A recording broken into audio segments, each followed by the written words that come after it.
ঘৰতে বহি উন্নত মানৰ প্ৰডাক্ট পোৱাৰ উপৰিও কেশবেক লাভ কৰাৰ সুবৰ্ণ সুযোগ প্ৰদান কৰি আহিছে অসমৰে এক অন্যতম থলুৱা প্ৰতিষ্ঠান প্ৰাণহিমা মাৰ্কেটিং প্ৰাইভেট লিমিটেড কোম্পানীয়ে। যোৱা 17 অক্টোবৰত আৰম্ভ হোৱা এই কোম্পানীটোৰ মুখ্য কাৰ্যালয় আছে গুৱাহাটীৰ নাৰেংগী অঞ্চলত। লগতে কৰ্পোৰেট অফিচ আছে গুৱাহাটী মহানগৰী নুনমাটি অঞ্চলত। নেটৱৰ্ক মাৰ্কেটিঙৰ ক্ষেত্ৰখনত এক নৱতম সংযোজন হৈছে ছচিয়েল মিডিয়া নেটৱৰ্ক মাৰ্কেটিং। এই ব্যৱস্থাটোত ছচিয়েল মিডিয়া মঞ্চসমূহৰ ব্যাপক ব্যৱহাৰ কৰি সৰ্বসাধাৰণ লোকে ঘৰৰ পৰাই কৰ্মসংস্থাপন লাভ কৰিব পাৰে। প্ৰাণহিমা কোম্পানীত কোনো ধৰণৰ লেফ্ট ৰাইট মিলাবলগীয়া চৰ্ত নাই।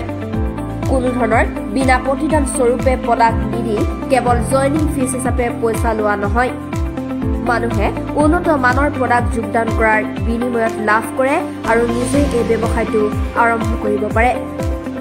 অতি সৰল প্ৰক্ৰিয়াৰে ঘৰতে বহি টকা